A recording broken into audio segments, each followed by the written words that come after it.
what pisses me off? Too many remotes.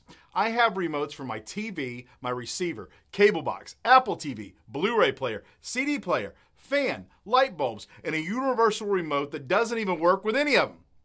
I feel like I'm taking crazy pills.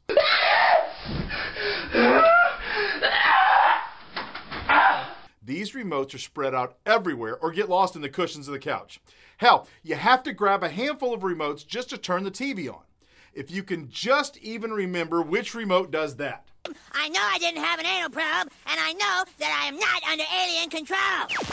I love to sing about the moon and the June and the spring. I love to sing about a sky of blue or a keyboard too. What the hell was that? He is under alien control. That thing in his butt is linked up to the visitor. Son of a bitch. I feel like I'm losing control. Remote control.